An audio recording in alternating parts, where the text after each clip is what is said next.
this is amazing. It was clash heads again. This is like Chaz Mostert and Cam Water. For the first time here for season 3. Davis on pole, Vandergren in second. It's going to be sprint round action here tonight. Let's go racing here at Daytona. It was a good start there from Davis in comparison to Vandergren in behind. Cowan's absolutely bogged it up and already dropped out of the top 3 here as they come down towards turn 1 for the first time. There's biffing and barging between Gallen and Cowan. These guys are still going at it after last season. They survived for this time by though. Through turn 2 and 3 they come. Nice and clean, boys. Keep it up as they come up to... I love riding. It's a real social thing. There's a great bond between riders. Every weekend I look forward to getting out there. It's a freedom like no other. Riding to work is a great way to start the day.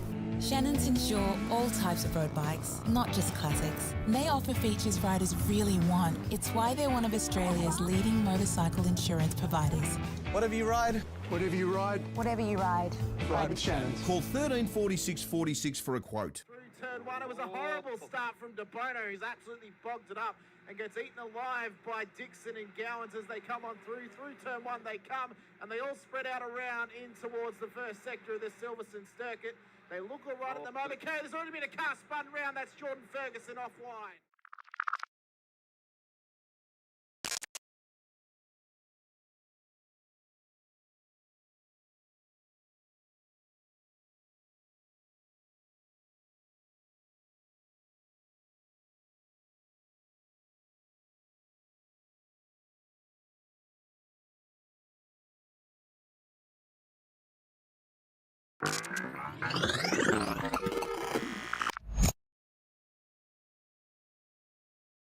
Is green, green, green at Road Atlanta here as well. Faulkner did get away. De Bono is tucked in as well. Unfortunately, Houghton is on that outside line. De Bono does want to tell him to do. He's got the job. De Bono's overtaken. Now can he get Ben Faulkner up through turns 2 and 3? They go round the right-hander, dropping down the hill. Faulkner's out in front. De Bono second. Houghton third. Ratcliffe in fourth. No real dramas going into turn 1.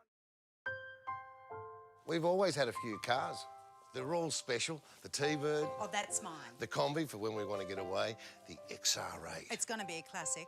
They're all insured with Shannons, We've also got Shannon's home and contents cover. which helps protect our automotive collectibles, tools and memorabilia in the home and garage.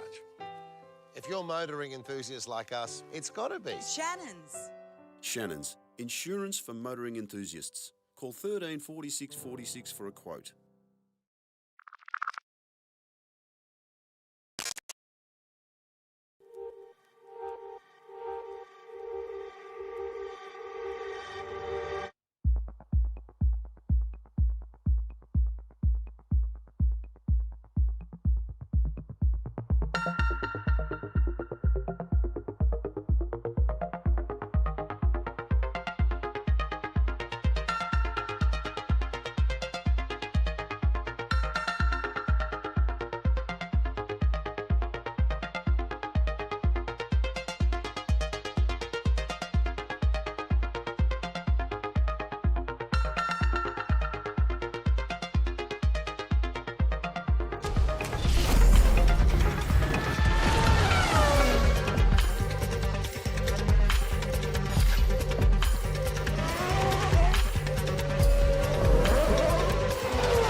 This is amazing. It was clash heads again. This is like Chaz Mostert and Cam Waters. Almost the same situation. Better contact going down the hill. Sam Noble wants to sniff on Dave Coleman now. Sam Noble bottle right now because tell you what, Bruce Tannock and Jamie Dyke just absolutely drove away from us. Hayden trying to go around the outside. This is where he could have just sent it up the inside, but he hasn't committed, which is fair enough. It's very scary out there, ladies and gentlemen. Let's see if he gets a good run. Dodds just absolute thinker, but it is a really nice move. Blake Delaney had to move out of the way.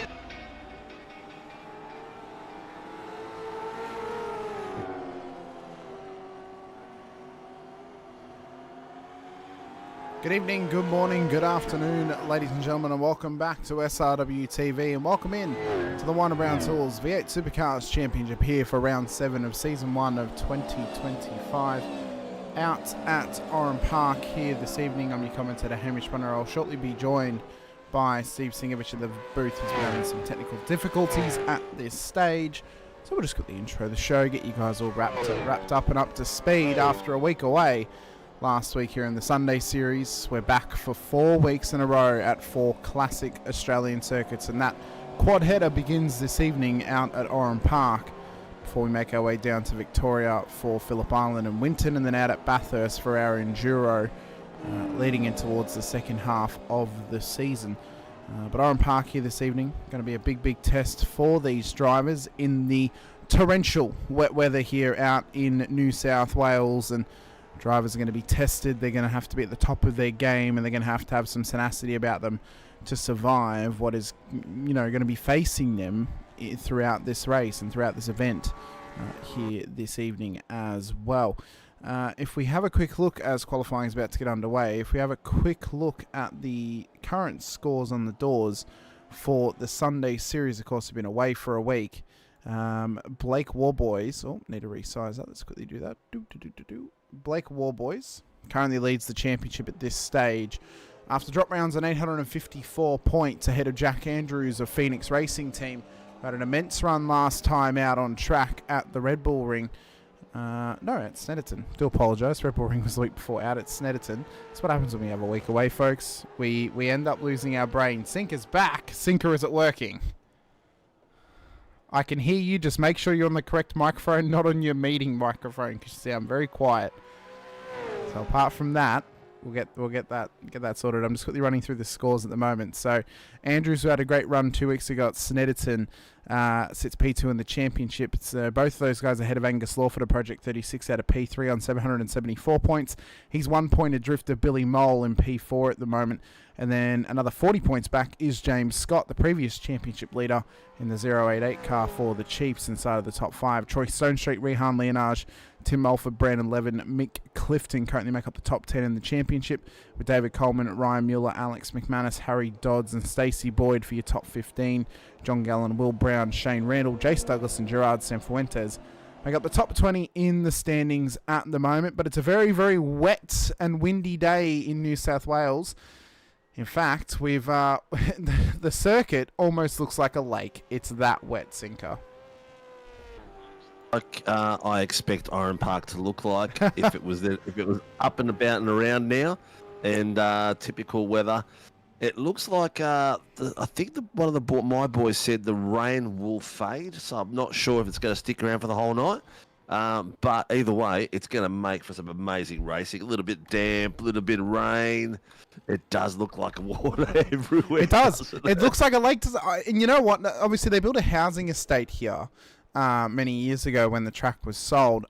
I almost wish, I don't think they ever did, I almost wish when they built it, you know how they make those man-made lakes for housing estates?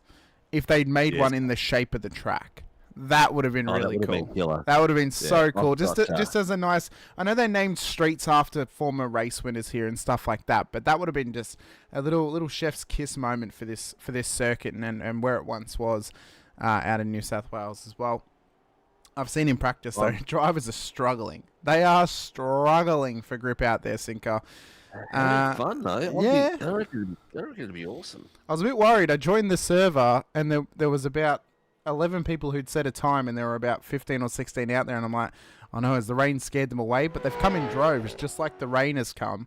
They've all flown in the last sort of 20 minutes or so, and just started to get some practice in for themselves.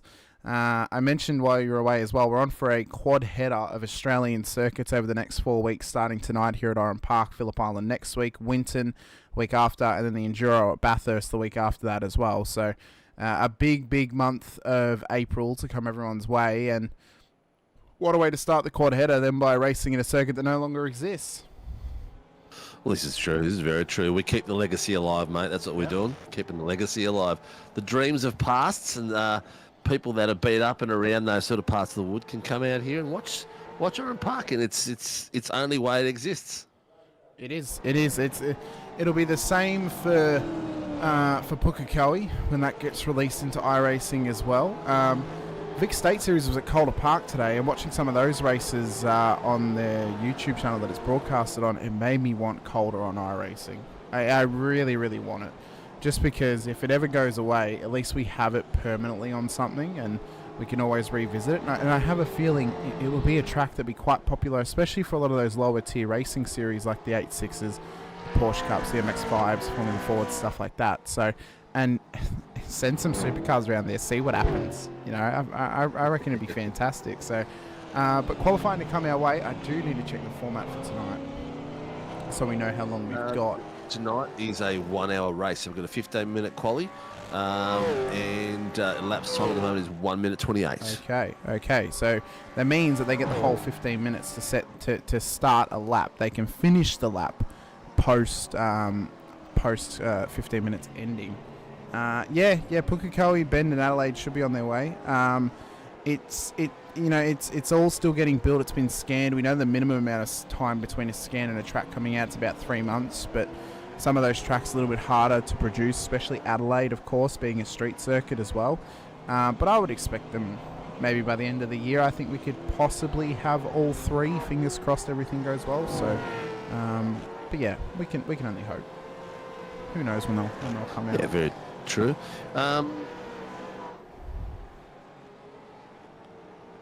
So as qualifying is underway, I don't know if Everything's looking good. You're having a couple of connection issues here, Sinko. Hopefully that fixes itself, and we don't end watching up us. On. You there, Sinky? You're having a couple of little dropout issues every now and again. Are you good? I'm good, man. It looked like the stream froze at my end, so I'd say maybe it had something to do with that, but I'm not too sure. I'm just trying to get the audio to come through from our race side of things, which is not working. James Scott has just sent that thing off the road. Yeah. After setting the fastest lap of 1:15.15, so he centered it in the wet here. Championship leader Blake Warboys has got the gold number next to his name once again. So a bit of a wiggle. Yeah, a little bit of a wiggle. Follows his teammate Billy Mole, and then this is Brandon going to be Levin a killer as well. spot here coming into this first corner. I have a feeling it's going to be less of, because we watched James Scott fight his way through the field in the Tuesday night series here. I have a feeling that it's going to be less of people trying to go for moves and more so picking up the pieces of people running off the track. And just keeping it on the road is going to be the major task across this hour-long race tonight, because it, in this sorts of weather and how heavy this rain is, it is going to be a game of survival. I mean, it's not going to come down to how well you can pass people. Yes, having some pace is going to help you, but realistically speaking, it's going to come down to how well can you keep it on the tarmac and keep it from flag to flag, from end to end, and see where you end up. I think that's what's going to be the most crucial thing. It's very true, mate. It's like even tonight, Brandon Levin has got a fresh setup on, and he's like, I've just got none to set. I'm just going to do the very best I can. That's what we can do. Just go out. Well, we're still having some Sinker connection issues. It seems he's my end looks fine. I've got no red ping on my Discord or any drop frames in the OBS either, so I think mine's totally fine. At this point, like a net, does it? Honestly, it's you're talking and then it was fine just then, but you're talking and then it's just gone. Just no more Sinker. He's disappeared off the net for about 30 seconds. It might not be a bad thing. Very true, but we don't want it to happen all the time. Hopefully, as I said, hopefully it fixes itself, as Leonard has now gone top of 114.9 for Phoenix Racing Team. Warboy's yet to get inside of the top 10. He's got to find some pace if he wants to get up towards the front runners. He's on a 17-1 at the moment here in the WKMP Sim Sports car. Needs to get on the top ends of the 15s if he wants to get towards the front end of town, as Douglas goes P4, 115.18 for him. Jack Andrews inside of the top 5. Dodsey produces a good lap with a 115.7 as Andrews goes top of 114.15. The confidence boost that the performance he had at Snetterton has done for this young fellow is extraordinary. Yeah, it's there's a few people I'm really expecting something special this second part of the season. We're going to call it second part because the first part, as we know it, is pretty much done. Season 1 has just been completed, so registrations are open. Hit, jump in, and go to our website www.simracingworld.com.au. Go to SRW Go Racing, and subscriptions right there waiting for you. Yeah, so not only that has entries been open, the entries for Sundays stays open, of course. This series runs across both Season 1 and 2. The second half of the calendar has been released post-Bathurst. We will start with a bye round on the 27th of April, and then the first round, technically, of this second half of the season, we'll call it the second act, if you will, is on the 4th of May. Yeah, Act 2. Sunday Series Act 2. Starts 4th of May 2025 out at Barber Motorsports Park. We then go to Canadian Tire Motorsports Park the week after on the 11th of May. The 18th of May we have a bye before we have 5 rounds in a row towards the end of the season out at Daytona Road Course, Autodromo Jose Carlos Paz, that it being Interlagos, Virginia International Raceway, Sonoma Raceway for the NASCAR Short Circuit, and then Sebring International Raceway for the final round of the season for our second Enduro of the season as well. So it should be a great end to the season as Warboys has finally found his way into the 14s. James Scott somehow miraculously has found his way into the 13s.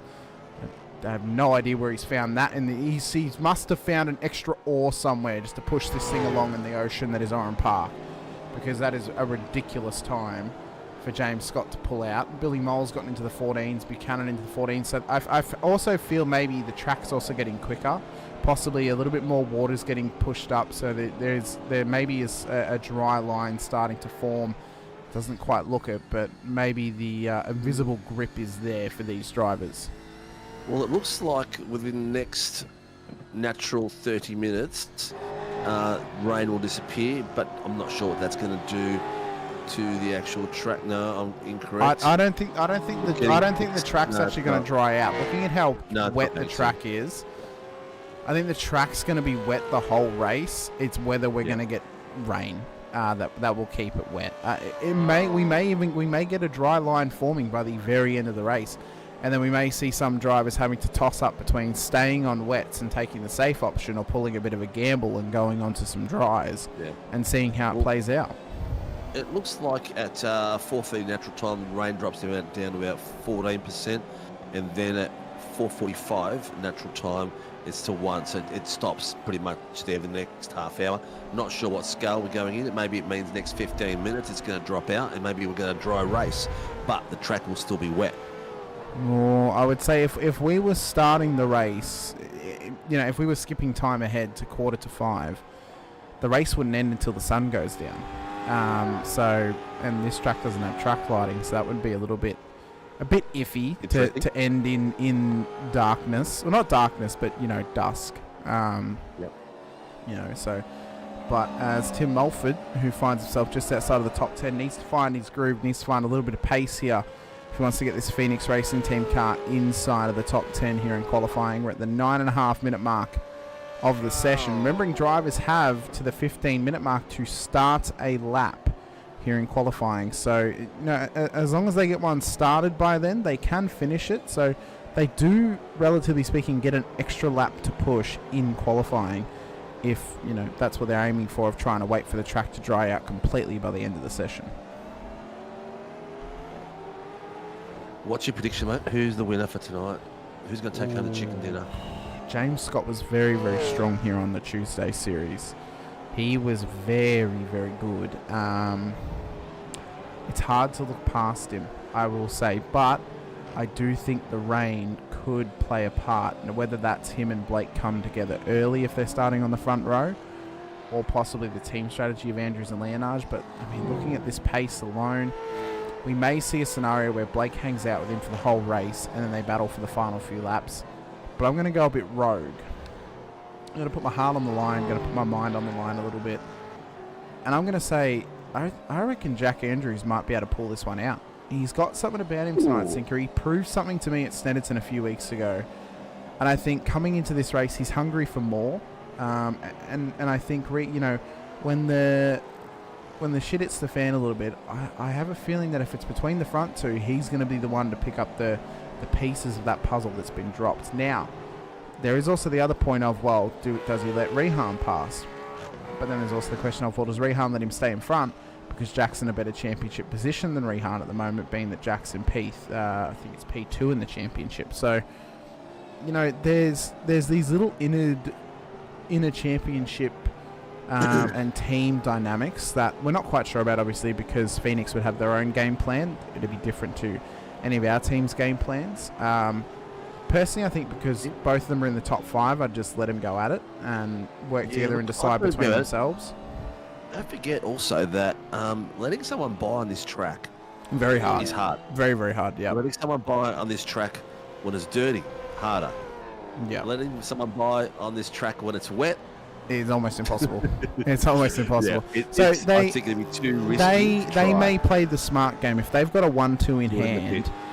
Either in the pit stop, that's if they're in the lead by that point of the race. But if they're 1-2, come the end of the race, it might just be whoever's in front just gets the win.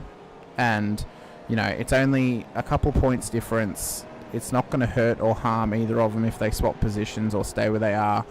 And then you just look ahead to the rest of the season where you can try and work the other driver up into a better position.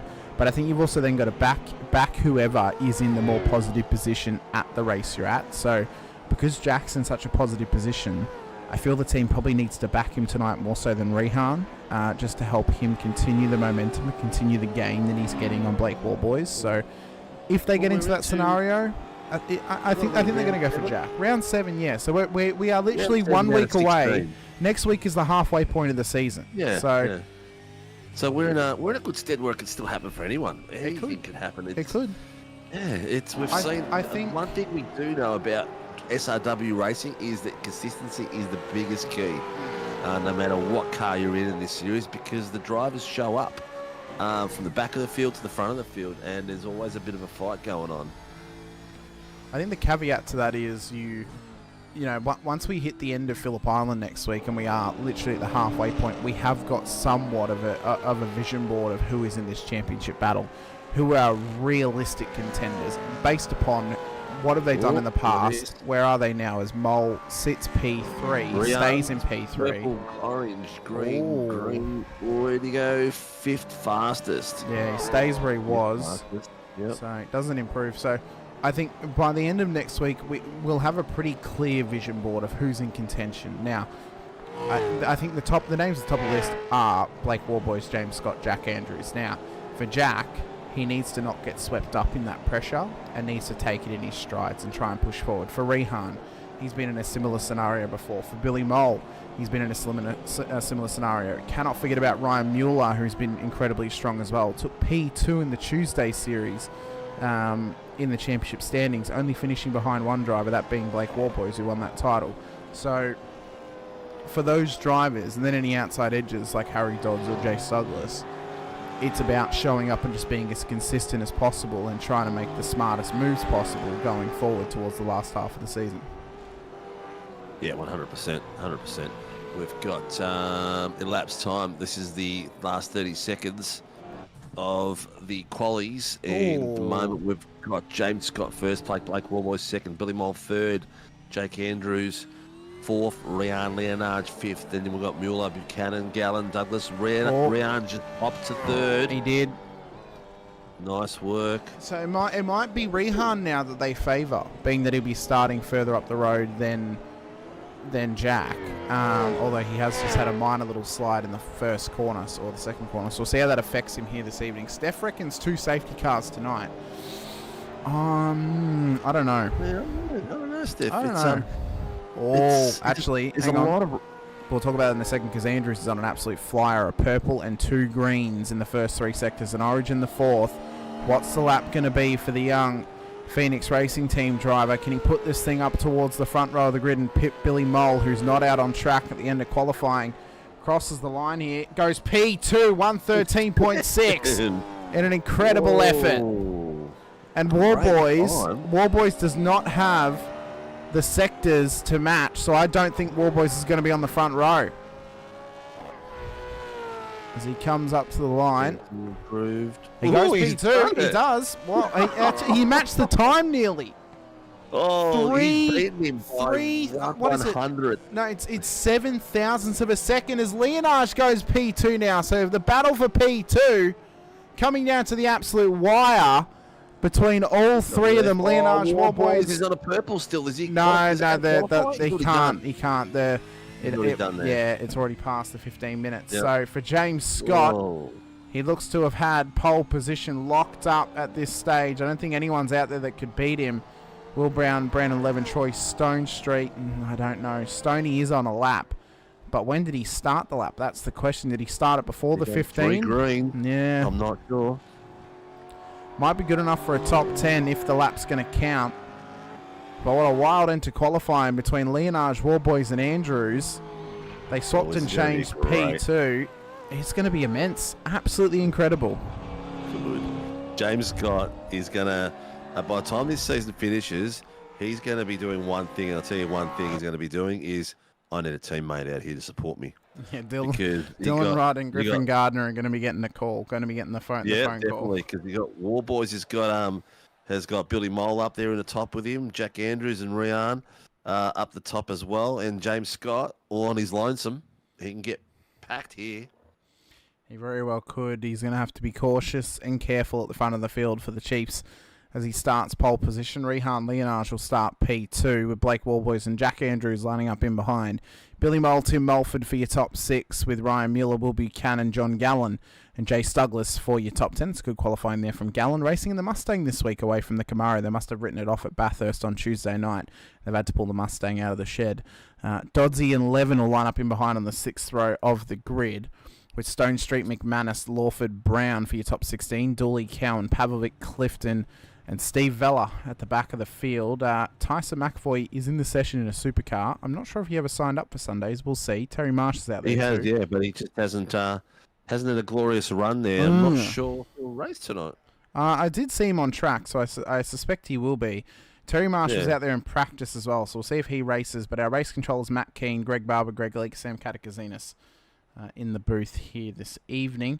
Be sure to get into the chat with us as well. Let us know any drivers you want us to keep an eye on throughout the night. We have got some double view cams happening as well. Mr. Warboys has not set up his camera this week. I'm very disappointed, I must say.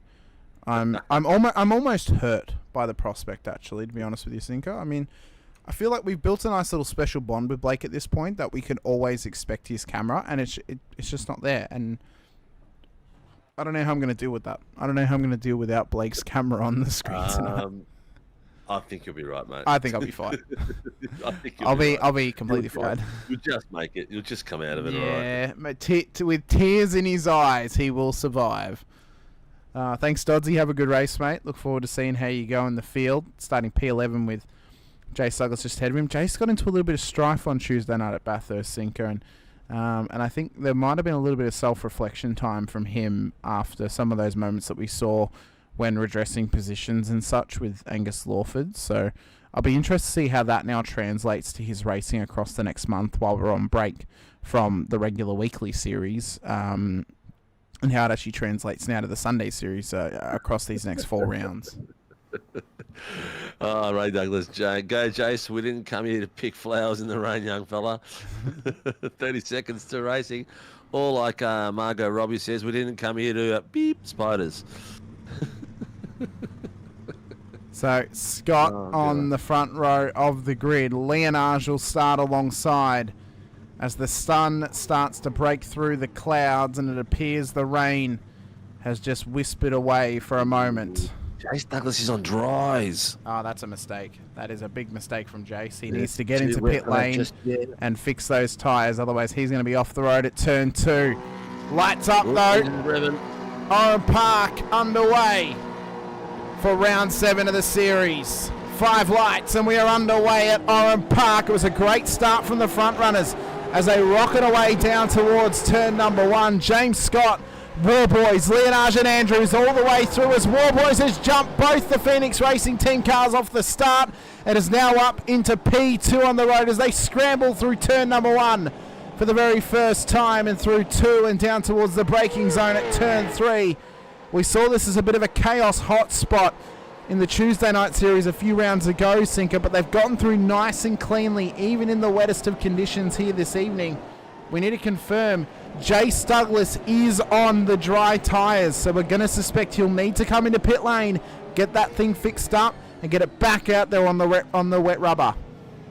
Yeah, I'm not sure how long he's going to survive out there, but I'll tell you what. Not very long. Wide under the bridge. Not very long. Not very long at all. He is not going to survive very long at all. John Gallen just got pushed wide, three wide on the bridge, and coming back on, he got rotated.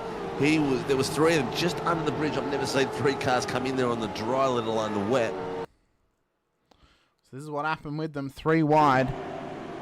Doddsy, Stone Street, and Gallen. Yeah. 3 cars trying to get around that safely. He's done it right. He's come back on the wet, but he's not much. He wasn't really in control. Yeah. Who knows did he come across? I think that might have been Mick Clifton's, possibly. Yep. At that stage of the race. That's unfortunate there for John. Hopefully he can keep it going, get himself back up towards the front as we come. Street up 4 places. Mick Clifton up 5 places. Tyson McAvoy up 6 places. Well, to be fair though, Tyson did start behind 3 of the race controllers, so we got 3 freebies there. Jason Douglas is just coming in the pits now. He'll be kicking himself and slapping himself, and maybe the old man come in and slapped him. Hey! Yeah, bit of a flick behind the ear. Yeah, bit of a clip behind the ear hole. Just like, oi, get in the pit lane now. Put those bloody wets on. Yeah. Oh, have a look at the little fight there in front of Brandon Levin. You've got Troy Stone Street, Will Buchanan going for it. They've just swapped places just after the bridge. Not a bad show at all. Just signed up for Tuesday again, work not being able to race last season because of work. Let's do it. Yeah, it's good to hear, Aiden. Season is open, registrations are open. Get out there and get in there before the numbers are too big in all the series. It was released last night and there's already 20 per series overnight, if not more in some of them actually. Fastest lap of the race for James Scott, a 1:14.32 the last time by. Warboys has stayed with him, a 1:14.7.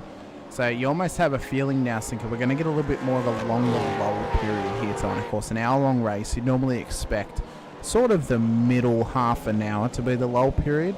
I think that's actually now going to extend out maybe to the middle 50 minutes possibly or so, because they're going to have to try and stay on the track and not try and push too hard too early. Just stick to their rhythm, stick to their groove. As what's happened to McAvoy? Oh, he's crossed the track. That's why it's classified him.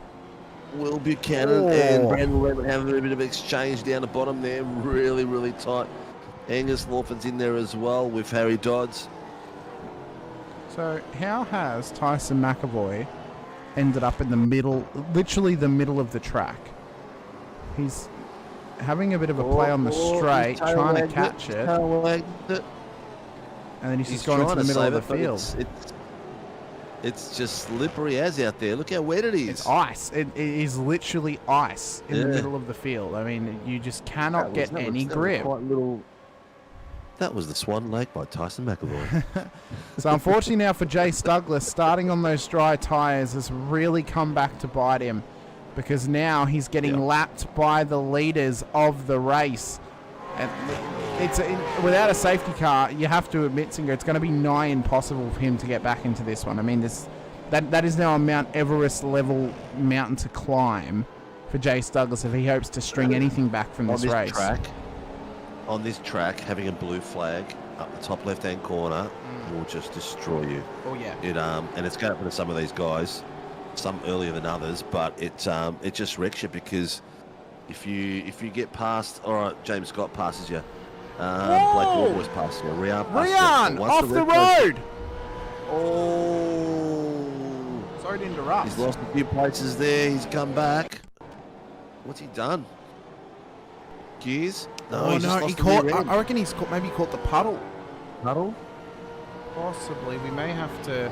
We might have to go on board with his teammate just to see what's actually happened to him, because this is a very rare mistake from Rehan Leonard. This is on board with his teammate. Yeah, he caught the puddle and the white line, and that's what sent the rear around. Yep. Great evasive driving though from Jack, just to lift off and just cruise on through. Didn't ping the throttle, just took his time, saw it happening, and just made that smart approach. That was a really, really smart move there by Jack Andrews. But unfortunately now for Rehan Leonard, he's now dropped down outside of the top 5, which has now promoted Ryan Mueller and Billy Mole, who we've made so many comparisons between across the seasons. Sinker, both of them now together on track. They're a match made in heaven. They need to exchange numbers because they're going to be beside each other a lot. Oh yeah. For the rest of this season. Yeah, they might. Tuesday night. I feel like they're gonna have to start. Maybe. Oh, that's a big slide though from Billy. Oh, how in the hell did he save it? I don't know. This is almost a weekly date night for Billy and Ryan at this point. I mean, they're on track together enough times. Yep. And they're learning how to drive around each other as well. So it's a very, very good. Billy's just pushing the edge of that track a little bit too tight there. That was a fair bit of mud on that right rear. Could have easily spun him round. Wallboys is Buchanan on your screen. Sorry, just in the grass. Drops a couple of spots. Oh, and it's... And I feel this is going to be now probably the case now for a lot of the night. We'll start talking about something and then someone will just straight line off the exit of one of the corners, or just drift out a little bit wide. Yeah, where is Coleman gone? Where are you, Coleman? I'm pretty sure he's not a fan of this track. No, probably not. Yeah. And he probably saw rain and went, I'm going. I'm out of here. We'll be back next week for Phillip Island. It is. The sun is coming out, though. It is. As you can see it on the track in the bottom of the screen. And the rooster tails behind the cars are slowly starting. They're lessening, but they're not disappearing. There's still a fair bit there, but nowhere near the start of the race. I think we're a long way to go before the track dries for dries. I feel we're not going to see dry tyres. Outside of Jace's mistake off the start. Oh my God. James Scott is taking way too many liberties for me to be comfortable him driving through that section. I thought he was going to go off the track then. I was thinking, oh man, there was a puddle there. There was grass there too. I'm like, dude, you are playing the roulette of like literally millimetres. Which is what we love upstairs. We do. We love it up here because it's Tyson McAvoy is off track. Is he off track still, or is he off track full stop? He's off track. Yeah. He's at a moment. What has happened to Brandon McAvoy? Levin and those boys are all having a great little fight there. He's missing the rear end of that car. So what's happened to Tice? So runs it way wide at turn 2. Or backs it in the wall. Ooh. Oh no, and it's been compounded with another moment here for him as well. So this is as he's rolling around. Has he pulled it over maybe just to let some of the cars pass? Because that thing's got heavy damage. Nope, the thing's decided to try and flick. He's showing off that undercarriage nicely. Yeah.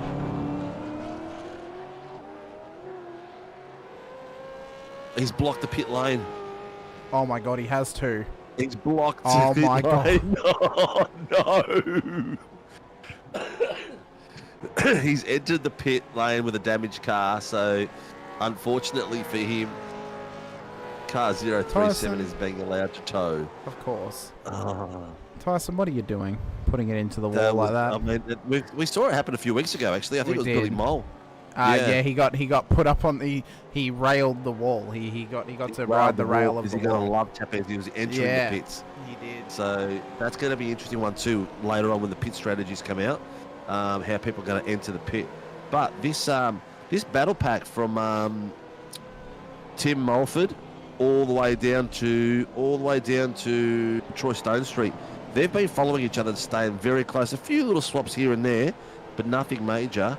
Brandon Levin's up 4 places. You got Harry Dodds behind him 2, Angus Lawford 5, Will Buchanan dropped a few. Will Brown 4 up. And then Stone Street starting in the same position. Car 037 is retiring from the race, so McAvoy's made possibly the smart choice just to back out of it without practice. Levin's had a bit of a moment. Oh, he's lost a place. No, he's got it back. He's lost a couple to those Project 36 cars, but he's managed to stay within the fight. Yep, he's dropped it behind Dodds and Lawford, and he's still sitting there raring to go. Oh, this is very interesting. I'm going to have to send out a pension card to Tyson McAvoy now because he retired. And low-income healthcare card for him. Discount on the buses and stuff like that. We'll have to do that for Tyson as we run on the back of Brown Levin's car. You can just see the spray that is getting thrown up into the face of Will Buchanan. Well.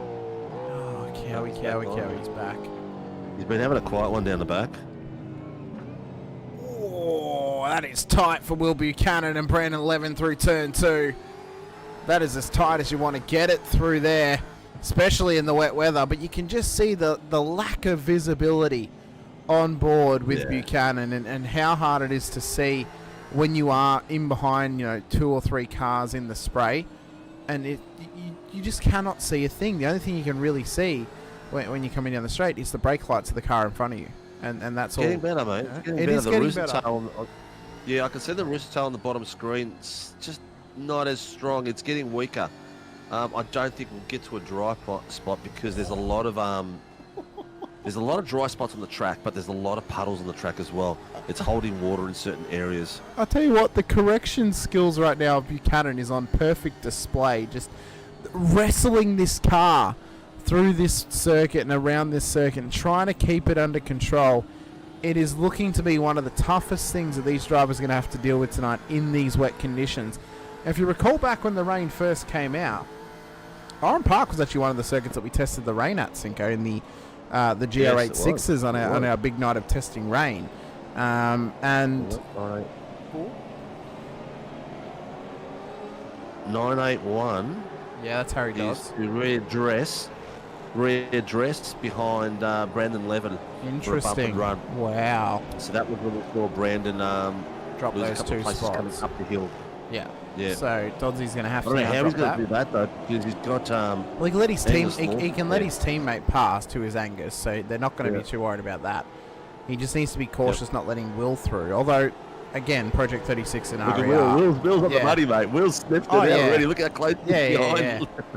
So he's let his teammate Lawford pass. I think he's going to have to wait till the straight now to let Levin go. I mean, that's going to be the safest place. To be fair to Will, Revolution IRacing and Project 36 are friends as teams. So I'm sure.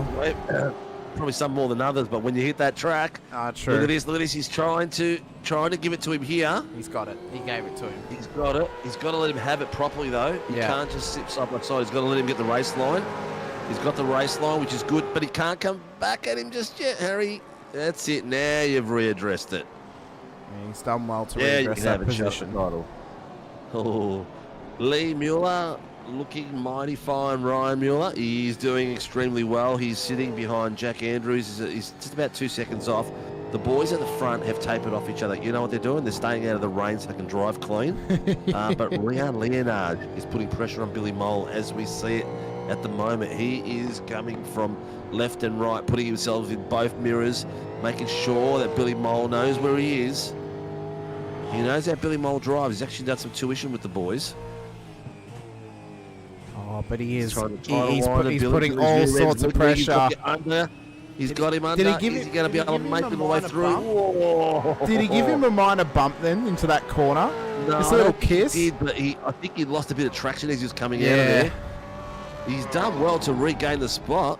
Beautiful driving. You can see where the dry spots are happening. I think in a moment like that, it's a little kiss. You're just kind of pushing them a little bit wider.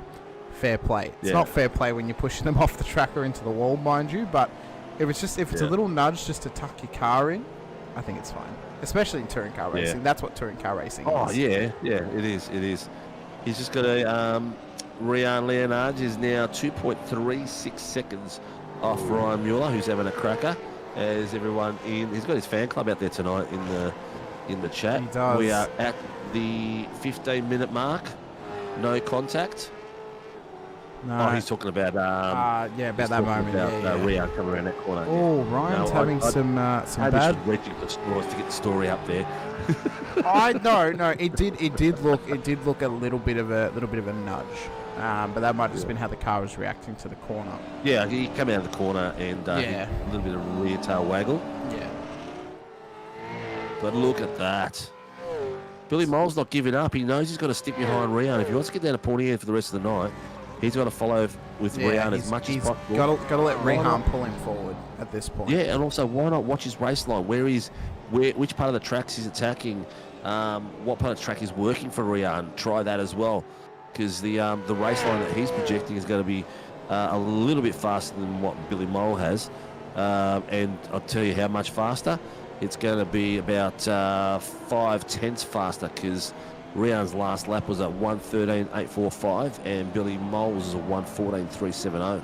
That can come down to their driver preference as well, and your driving style, of how well your racing line suits you. That training can obviously, especially with PDD, can help you immensely, but you've then also got to try and take those lessons you've learned and figure out your style of driving, figure out how you best attack corners and what's your preferred line as a driver, to obviously then be able to self-improve and move forward in more strides alongside the training as well. Working in tandem, we could call it, Sinko.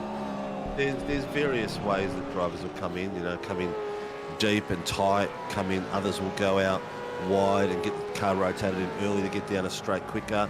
Others will follow the traditional line, going out wide, cutting the apex, coming out wide. So there's always different variations to a corner. It's about how you handle. Oh, we've got one off. We've got Will Buchanan. He's not sure if he was helped or not, but he's lost a few places. He's got back on the track with no one around him. So he had McManus. No, he's done that on his own. That on the way up there. Yeah. A little bit of bumping. Oh, the shift front end. He hit the wall. Normally does. Yeah, he's in the pits anyway. Yeah, getting that car fixed up at this stage for Will Buchanan. So Tim Mulford has now got Angus Lawford hot on his heels. In behind them, they've got Levin and Dodds and Stone Street as well. So this little 5-pack battle crew continue on forward at this stage as we ride on board with Mulford now at the top of the bridge. And I have a feeling, Sinker, it is looking that little bit drier out there. But remember, we got that false sense of hope during the first rain race here that we had, and we thought, oh yeah, there's definitely a dry line, and they're like, no, it's still wet. You've got to wait another 2 hours before you see the proper dry line happening. Yeah. And there is parts of the track where the tail is less prominent than others, but it's nowhere near significant enough to go onto dries. And like you said, it takes ages to dry. I think that's a model that IRacing needs to step up to next. The race line needs to dry. I think that's pretty accurate to the cars. That's pretty accurate though, because think about how long it takes for a. Oh, we do. It's Will Buchanan. Will Buchanan is towing. He is. He's into the wall just before the bridge. Nice safety car's been called. Wow. I was going to say he is close to the track, so there would be a safety car suggestion, and they have been called. Safety car is.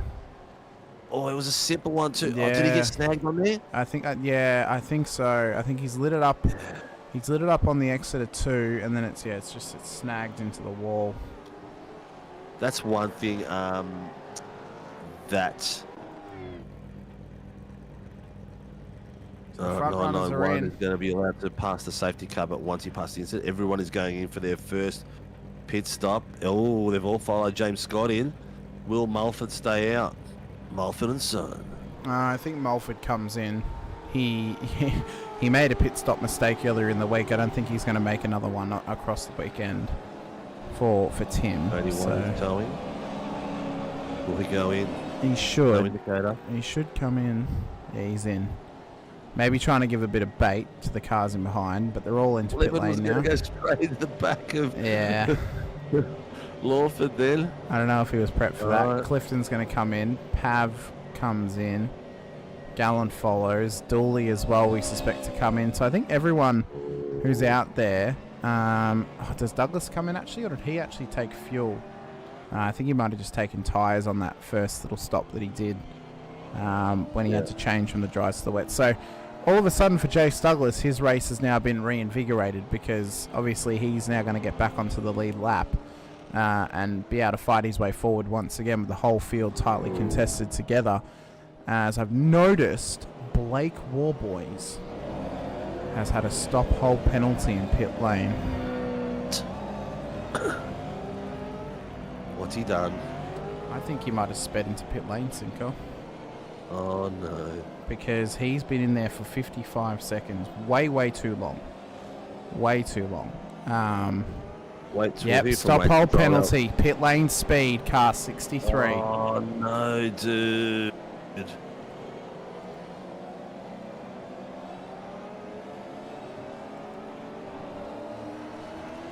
And it is one of the toughest pills to swallow as a driver. Oh, look, he actually drifted it towards the pit lane. Let's watch this as he comes into pit lane. Tries to squeeze it into the car. Oh, yeah, he's way over. Way over. Oh, my God. Oh, he's slid. He's sliding. Yeah. Oh, look at that. He's coming in there too hot. Yeah, pushes that a little bit too worried hard. about the contact from cars behind him or something like that. I don't know, but Warboys now finds himself very deep in the field. Douglas, I believe, has been given his wave around. Clifton's on the radio.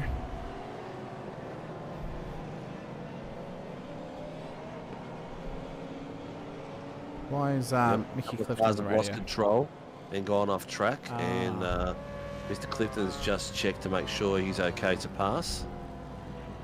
He would be, as Warboys is back in. Oh, you know what I wonder, Sinker?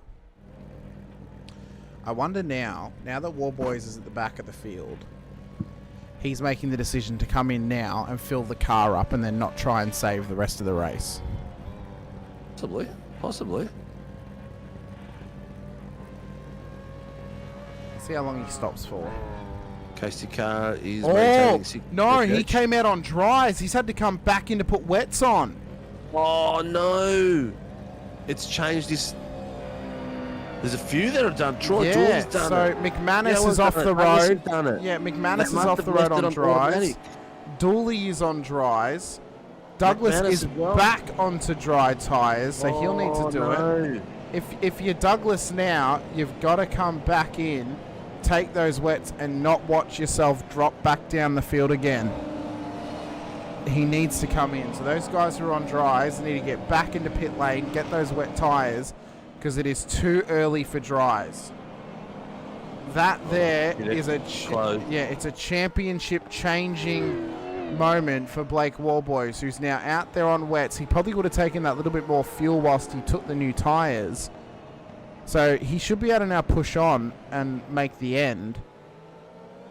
But man, what a tough pill to swallow for Blake Warboys to go from the top 3 to P18 on the road. He's going to have all the work to do in this race, and it's almost going to feel like a rush because he's not going to have any time. Oh my God, don't push that hard, Blake. Come on, it's Talk about hard-in-mouth moments. It is. I can taste the iron in my blood. My heart is so far in my mouth. Iron I mean, it is blood. Well, there is iron in your blood, Cinco. This is true. That's what gives blood its flavour, is the iron. I'm going to start calling you Iron Man.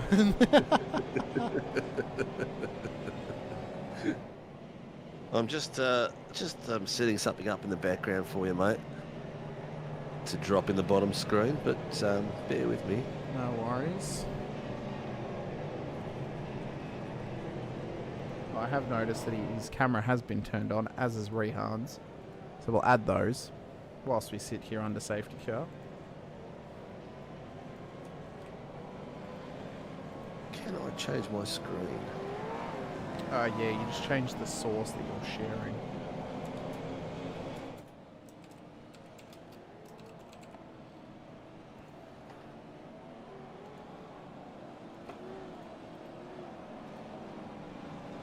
So once we go green, which we suspect we may be going green at the end of this lap, car 281 is retiring from the race. That is Will Buchanan.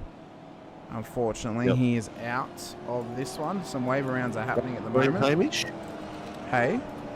Can you see my screen?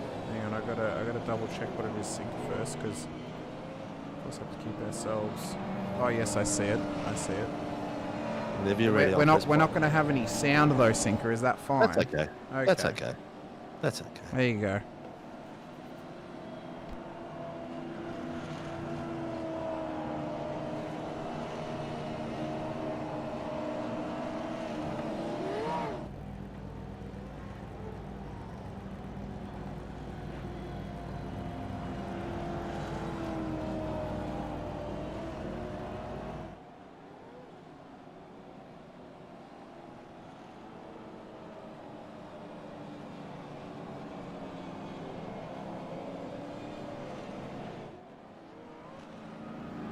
Just a nice reminder to the viewers that the Moser Racing Australian Open Wheel Nationals is up on the 9th of April.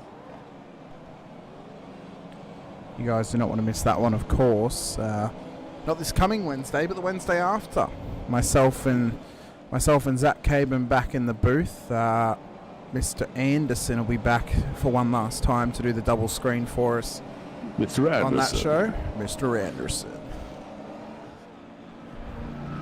So at this point, Sinker, with Warboy so far back, not necessarily needing to fuel save, he can now push on. On a tough track to pass, especially in the wet, can we see him getting his way back up to the top 3?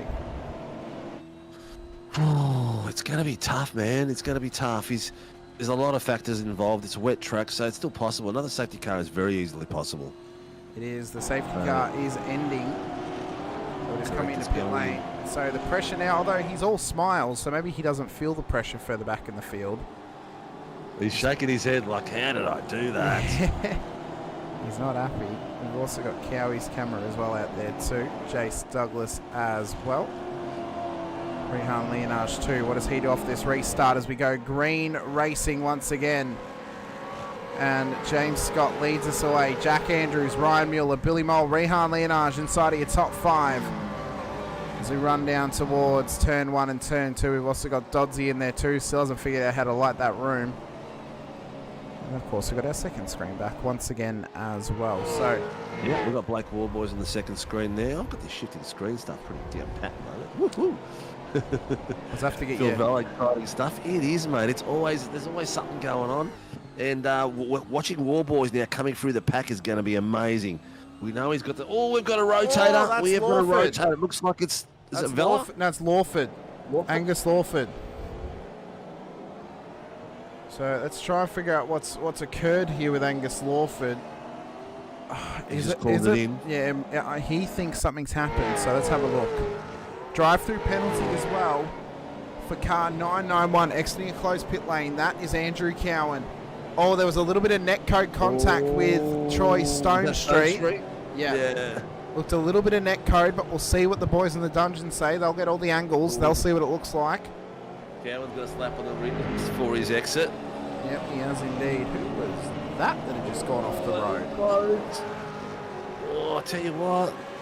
This whole wet track thing at Oran Park it's delicious. I'm just loving it as a spectator. Not so much how the boys are loving it. I think it's sensational. I think for the first time outside of actual flavoured water has a taste to it, Sinker. And it tastes of spice and chaos.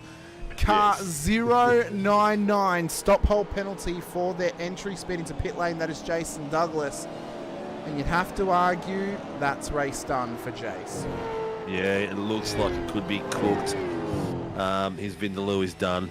He's probably... Oh, look, I reckon Jace will come out. I reckon he'll come out a bit of fun. No, he's not. Why not? He's not. He's turned off his camera. He's gone. He's turned his camera off? Yeah, he's gone. Oh, it's claiming he's out in the stands he's done two rookie errors in the championship. He's come out in the wrong tyres, then come out in the wrong tyres again. and speeding in the pits. He's done a Sinkovic speeding in the I was pits. about to say, I feel you would do all. I feel you would tick all of those boxes, Sinker, if you race hell in yeah. a supercar. Hell, As McManus is off it's the road. been done before, it will be done again. It's just one of those things. I'm in VR and I just lack the preparation, and off it goes. I tell you what, though, Mick Clifton's front of his car is not looking pretty at all. He did not use that fast repair. He has come back out on track with the damage still. He lets Warboys go. Gallen wants to sneak up behind him, though. Clifton's going, Also, he's done a Verstappen. No, he's got it done. He's done a Verstappen. He's followed the car through. Stone Street as well gets a drive-through penalty for that contact. Lap 20, turn 3 with Angus Lawford. So Stone Street will now have to drive through pit lane as well for that restart contact that we saw earlier, Sinker. So there was obviously a little bit of contact there between them, or at least they felt contact would be made. Dry part of the track at the moment, the driest part, it's all wet still, is... hang on. Yeah, it's Jace Douglas. He's retiring from the race. 0.44. Yeah, got this. which is what so I just said. The driest part of the track, looking at the rooster tail of the back of Warboy's car, is the beginning of turn 1, coming up the bridge, and coming down the bridge. After that, it gets really wet all the way to the last corner. Yeah, which we would suspect those sections will be the driest at the moment because so those sections are one-line sections pretty much, but they're also all downhill. So because they're downhill, they've got a lot of drainage for the water, so it's got a lot more flow state. Sunday. Hell yeah, we're all coming back next Sunday. Is it a bye next Sunday? No. All of the month of April until, let me find the actual date so I don't muck this up for Jace. All of the month of April until... Easter Sunday.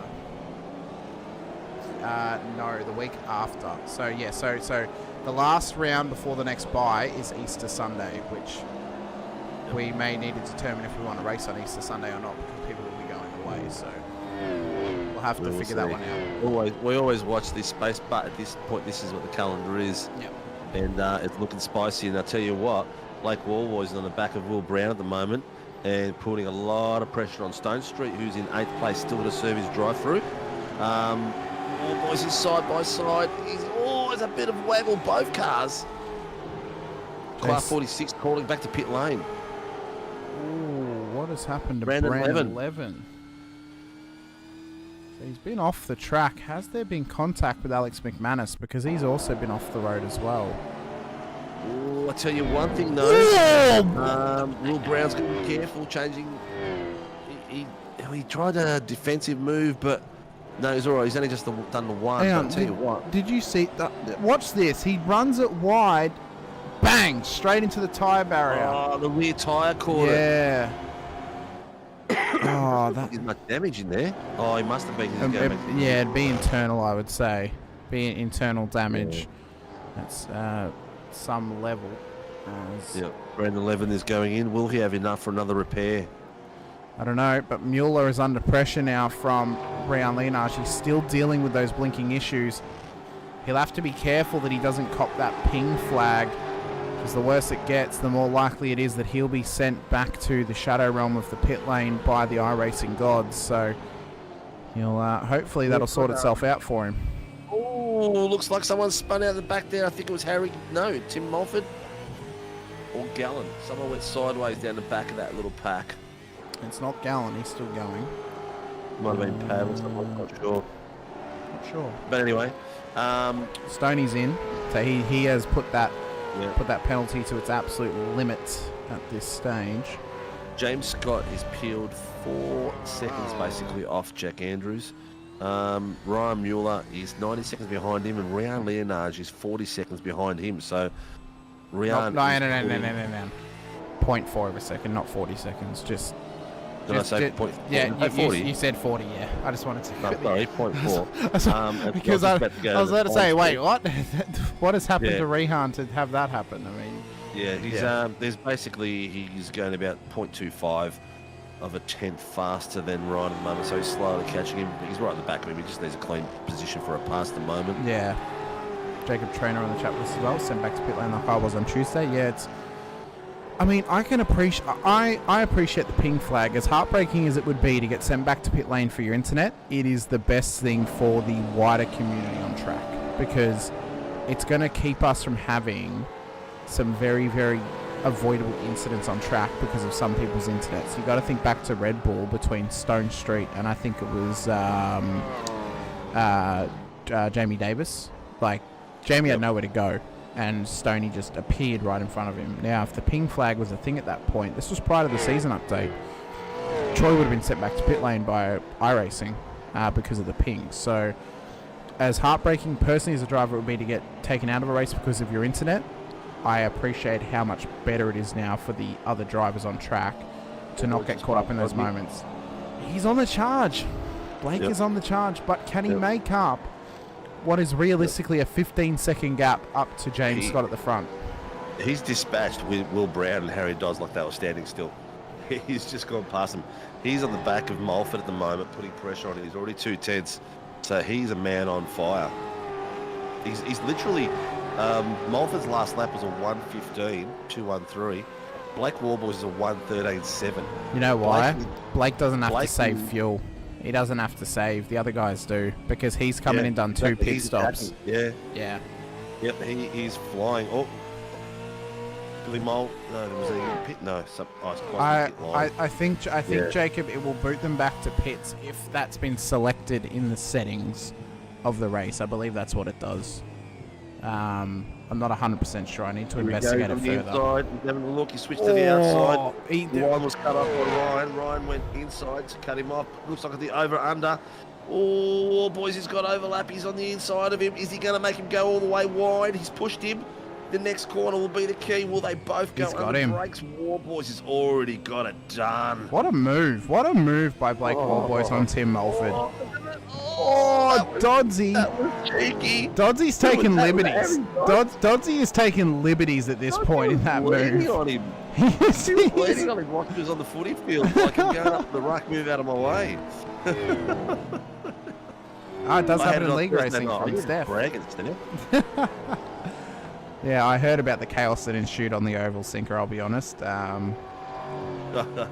It was. You got to watch it. Don't even go there. Just okay. Go watch it. Okay. It was excellent for it was. viewing. I was about to say it was a race.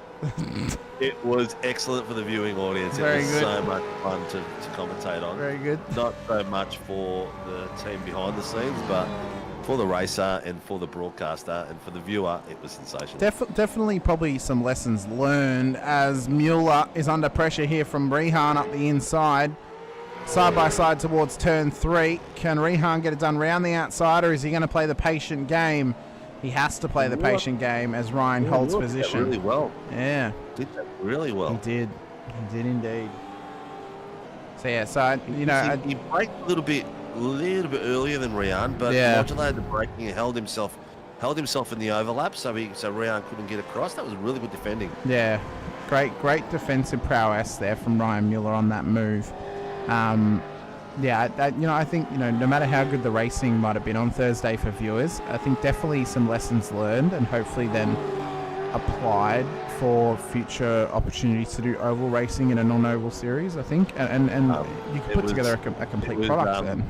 I pretty much drew a pen line through it. Fair. That was the main lesson learned, was never again. It's the boys in the booth downstairs. We're literally there for another hour and a half, finishing off admin duties for the race because of the amount of incidents that was involved. So it was huge. Here we go. Something's been called. Mulford has just called something in. He's Harry Dodds been a little bit aggressive on him, possibly. I mean, he was, as I said, he was taking liberties. Certainly liberties. Liberties. Took liberty out on a date. Peter Pav is up 8 places behind Mickey Clifton, who's up 10 places, and he's getting tighter on him.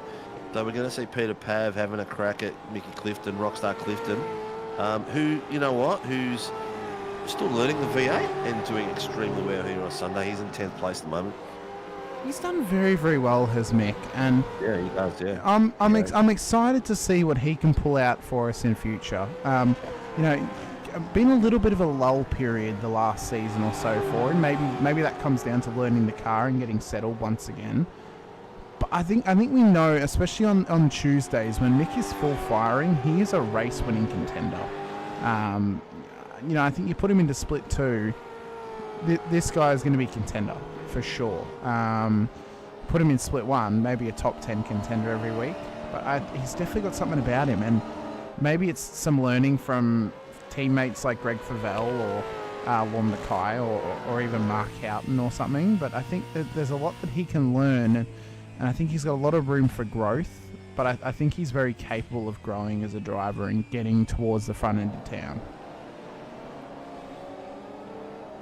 Stephanie Piccoli, he's holding some cars to her checks. Just let them all loose there, and gave us a few hints on why she was so successful on Thursday night. She had a great little run there.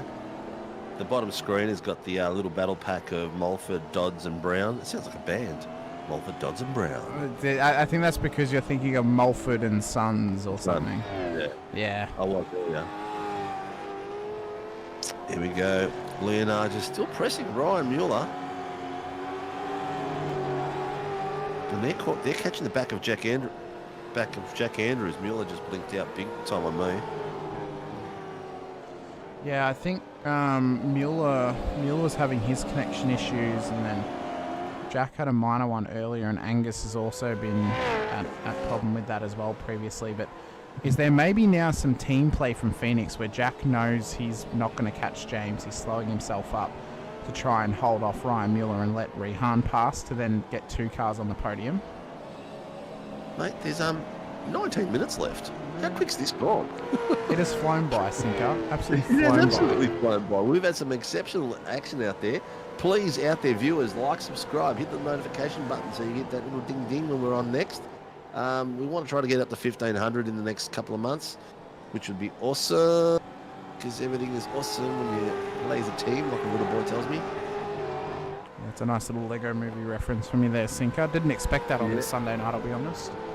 No, we just finished watching. What's it called? What was it called, babe? Something at the museum? Night at the Museum. Night at the Museum, the first one. We loved it. We loved the T-Rex running around like a puppy dog wagging its tail. I look forward to his review of Night at the Museum 2, Boston. The one at the Smithsonian. Yep. He'll be watching that in the next couple of weeks. But tell you what, Doddsy is disappearing as well now. He's having a crack on the inside, but I'm not sure if that was purely because the guys behind him couldn't see him. He's coming in on the inside. He's taking a bit of dirt. Oh, a little bit of elbows out. He's pushed Mulford a bit wide. Oh, that eventual contact. Oh. You know, it was bound to happen, Sinker, unfortunately. It's what happens when you tangle. You know, eventually one of you trip. I'll tell you something really funny, and I knew not Harry Dodds. So he's I was talking about Harry blinked away a fair bit there coming down. Yeah, so down the straight he disappeared to the guys. Yeah. And then when they got in contact down the bottom of the mountain, bottom of the hill there, Harry, during the incident, Harry's like, "Oh, race control, car 981." And as I expected, race control says, "Can you please finish the incident before you call it in?" Because they were still in contact, still rotating each other and pushing each other through the corner. That's just hot on the button from Doddsy. Yeah, hot on the button. Anyway, Angus Lawford is just passing Mickey Clifton. Getting him on the straight. I think Clifton's got a bit of... I think Clifton's let him have that, to be fair. Yeah, he's not willing to fight it too hard. Advantage there as well. Yeah. It's better for him to jump on the back of him, but good on the Rockstar. It actually looks like the track is getting darker. It is. The sun's starting to set, so yeah, it appears that we may end with the headlights blaring. Kind of glad I installed reshade because that allows the headlights to be a little bit brighter. So That will help us a little bit going forward, especially if we end in the dark. Okay, so Mulford's on the radio. Okay. No further action. Okay, so they obviously they sorted it out between themselves. They've determined NFA. There's a conversation still going on in the background. Harry is going to have to go to the pits because he's just blinked out again as Mulford was trying to pass him. And I think Harry said, look, there's no point risking it. I'll retire the car. Wow. So he's requested he's been told that his ping is okay, but he suggests that it could be a hardware issue. All right.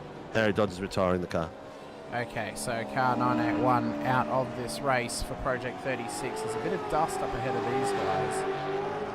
Not sure why, but there has now been a heap of gravel spewed onto the road. So these drivers will now be copying that debris flag now, the new yellow and red striped flag in sim, to let them know there is debris up ahead of them as John Gallen is letting these guys past. Nick Debris? Not Nick DeVries, debris. Oh, look at that. Oh. Is he going to keep going with it? No, he's not. He's Mr. Andrew. Bit of contact. Sorry, Rehan up the inside of Ryan Mueller.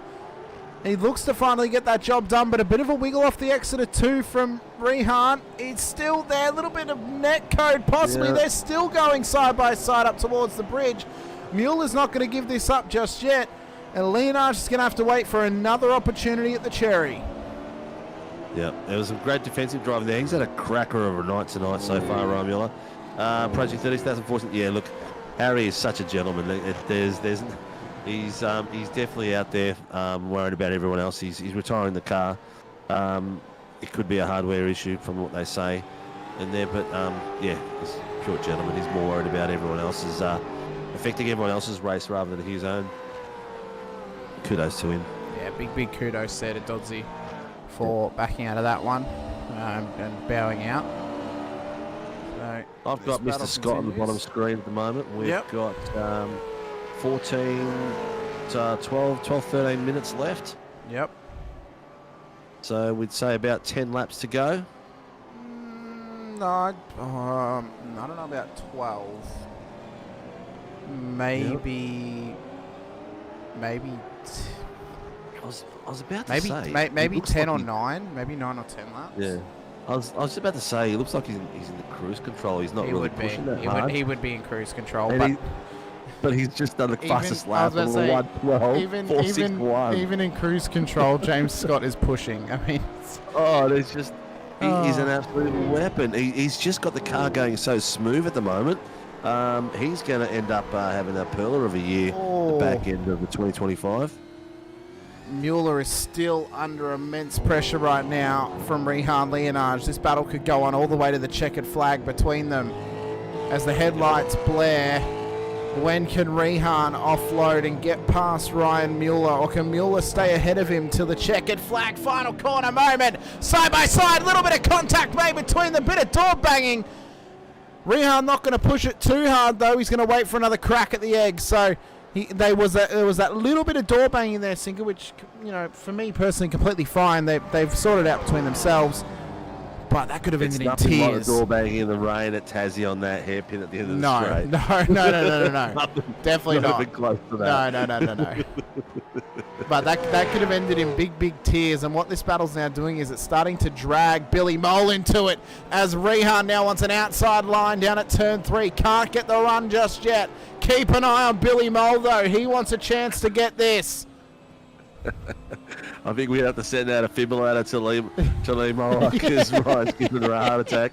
Either that or some jumper cables for a pacemaker if you're on one leg. Do we have to tell Rehan that this is what's at stake at the moment, is that Ryan's grandmother is watching right now? It's a great little battle. The defensive lines that Ryan is pulling out are spectacular. He is having to defend this thing for his absolute life. parks the car right in the middle of the road at the final corner. So he's pulling out every little defensive move that he can to hold off Rehan Leonage. Can he get the run down the straight towards turn 1? It is a drag race to the braking zone, but he could not quite get it there for Rehan. Mueller covers that inside line. Needs to be careful though, does not want to get over under himself and then get caught out under brakes. He just wants to try and hold position, hold line, and make sure that he hits his marks. That's what he's got to do, but a big slide out of 2 might not help. But Rehan does not quite get the run just yet. I think what helped him there with the slide was he managed to block the access lane that Rehan wanted, which was on the inside line. Got to be also careful coming down that. Oh, a bit of door banging. Gap. It's enough for Round to take it. Up the bridge, too wide. No, Round's got the exit. Oh, what a move. What a move. That there, classic touring car racing move. Bit of a door bang, bit of a yes, I'm here, I'm coming through. No one's ended up worse for it. Careful, Swap Miller, of positions. Careful. He's getting a bit raggedy trying to chase him. Oh, it is. It is there intense. Was a bit of a that last down, coming down a straight there. He moved. There was a move out, then back in, then back out again. So it could have really been given a black and white there for maybe moving too many times on a straight as well. So it was technically his first move was coming out of the corner. He went to the centre, then went wide. So he played the line there. That was his shifty little move. Do we think that? Actually, no. Let me make the first point first before I say do we think. You know how we mentioned earlier how I could taste the iron in my blood? It was that much heart and mouth. I can now taste the cholesterol in my mouth from that. That is just. That is. We're going to have to put a defibrillator at your house, haven't we? We might have to because it is getting so intense. I can't even imagine the intensity that's in the front seat of that car right now. Is a little slide from Mueller. He's starting to crack. As Mole wants a chance, so does Warboys, the championship leader. What a comeback for him back up to P6. He'd love to get up to P4 or P5 in this race as well. But the intensity that would be in the cockpit of that PER Camaro right now is incomparable. Oh, he's had another blink. 151 by James Scott. He is nearly cracking the 12s in the wet. Can James Scott just retire right now, please? Does he want to continue just to flex on everybody? He can pull over and have a coffee. Mole's let him have it. So what I think the plan now is for Mole, he's going to let Blake do the attack and he'll try and follow him through because they've got to think about championship. They've got to think about where Blake sits. He's at the top end of town in this championship order. He needs the positions more than Billy does at the moment. So they'll use him as that spearhead to help get both of them through, because we know that Blake's going to try and do this as cleanly as possible, and he might even be able to bait Ryan into a mistake if he can. Yeah, 100%. He's still got 7 minutes, so 5 or 6 laps left to do it in. He's already 3 to 4 tenths on the back of Ryan, but we've just seen Ryan Leonard spent about 5 or 6 laps behind him trying to get past him. So he's 111.8 from James Scott. He's cracked the 12s. He's gone past them, and not just cracked. He shattered them. I've got his car on. Oh my god! I thought he blew the engine. It made this clacky noise. Imagine he's pushed it that hard for lap time that he's just blown the engine up. That would be insane. He just went. The rear went just over a bit of dirt. And I just looked to my right and I'm like, what, was that an engine blown? Oh my God, can you imagine that? Who have we seen do that? We have seen someone do that. I don't know if I've ever seen someone hit the fastest lap. I don't know if I've ever personally seen someone hit the fastest lap and then blow the engine, as Mueller covers this inside line from Warboys. So he's going to try and make him work for it. Is Warboys going to try and send it on the outside? A bit of a door bang into the braking zone now. Up towards the bridge they go. Warboys outside has the grip on Ryan Mueller. Warboys on the fresher tyres, gets the job done up into P4, but Mueller's going to come back at him here as best he can. Job done for Warboys, and an incredible move and an incredible effort. And he's almost just flexed on Rehan there, the fact he's gotten that done so quickly, as Brandon Levin is off the road just to the side of the track as well. Yeah, he's Mueller virtually drifted that car after he passed him there, just trying to hang on to the back of him. Great bit of driving from here. He's, you know what, he's Him and Billy Mole, this is them now fighting for the 5th place. And they're going to entertain us now for the rest of the race, those two together. Mulford and Stone Street. Oh, Mole's got him. So I reckon maybe Ryan's having to save a bit of fuel here. Maybe pushed a little bit too hard and now has to go on the save. Well, Ryan was on the jacks for 12.42. Billy was on the jacks for 10.2. Brown was on the jacks for 15.5. So 12.2 was about the average out there. Yeah. So he should be all right fuel-wise. Possibly. We know that Warboys is the one that we can definitely say does not need to save because he's taken 2 stops in the span of about 2 laps. 100% with 5 minutes left on track. This has been one of the tightest comebacks I think we've ever seen from any driver in the field. I mean, for Warboys to come back from where he was at such a difficult circuit to pass, and look at him, he's full focus, keeping this thing in line and in check. We're not currently going to be having a chat to him because he's not on the podium, but I think just an immense round of applause for this sort of effort to be put in by a driver. No matter how good Blake is, that is incredible that he's managed to pull that off to this stage of the race. I mean, there's still 5 minutes to go. He's 3 seconds off the back of Rehan as he gets past Steve Vella. So there is time for him to catch Rehan and start to put the attack on, but I don't know how much time he's going to have to apply that attack throughout the rest of this race. I don't know. These guys are just next level. I wish I could even get this car around without losing a little bit of control. But these guys actually lose control on purpose around some of these corners. We need to see you in a wet race, Cinco. Just to see. I've been on the in the Formula Superline on the wet race at I can't remember which one it was. One of the UK races, and it wasn't too bad. I did all right in that. Okay. That's a high downforce car too, where you need to keep the downforce down as keep the pace through corners where you can get the grip from the downforce as well. It is also a high downforce car with no grip at the best of times. Yeah. It's all mechanical. Harry Dodd's up for a decent result. You're doing well, Harry. You were up in the top 10. James Scott is Max Verstappen in the wet. He's definitely a weapon out there at the moment, mate. I'd say him and his team at Big Chief are doing all the right moves to the setups that they've been testing. Stone Street's having a bit of a crack at Angus Lawford at the moment. They're fighting down in 10th and 9th. The biggest mover tonight so far is Steve Vella, up 9 places. So he's had a decent run. And his teammate Will Brown, who's also up 9 as well. Yeah. Also shout out to Peter Pavlovic. He's up 8 positions as well. Lawford's up 7 for Project 36. Warboys, well, technically has made 14 overtakes on track. He is technically down 1 on the net gain and loss across the race. But he has made some immense passing as well. But yeah, Pav is 1 spot away. He's 1 spot away from the top 10, but he's 5.5 seconds from Mulford, so he's a bit far off that at the moment. But a mistake can happen out there as the dry line is starting to form. We can see a dry line starting to form, but it's not going to get dry enough for the dry tyres. That part of track where Warboys is now. Yeah. The back end. Oh, Billy Mole's gone round. Oh, yeah, it's the final corner. Yep, I'm not sure if it was contact or if he just lost rear end, but he was around. The final corner picked up a bit of dirt there. Well, there was contact with him and Mueller. Yeah, there was contact, unfortunately. And the unfortunate thing is, I know that Banksy's just said it'd be great to see Pav get a top 10. If that's a penalty, if that's a penalty for Ryan, probably not the car you'd want to drop out of the top 10 for that to happen. In other words, Banksy, careful what you wish for. Careful what you wish for, Banksy.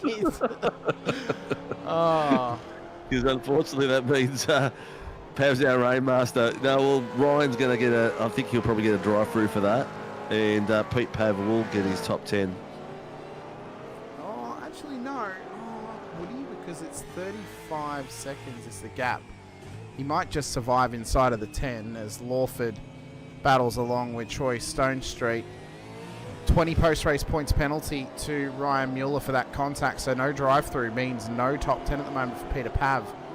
But even as a rain muscle, although he has dropped that gap now down to 3.9 seconds, so he is starting to catch. He is starting to catch Mulford. Could he get past him in a minute? I don't think so.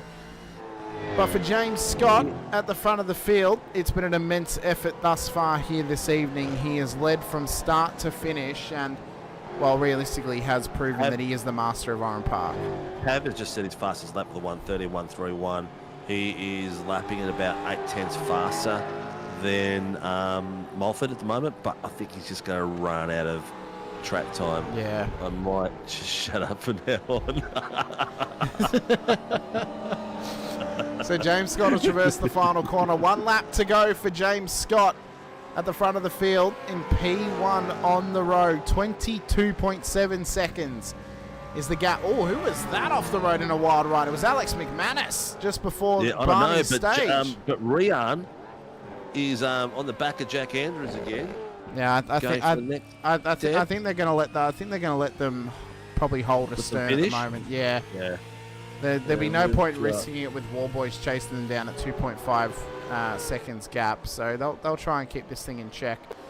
Further back, though, this battle between Will Brown, Angus Lawford, Troy Stone Street is now starting to heat up. This is just inside of the top 10.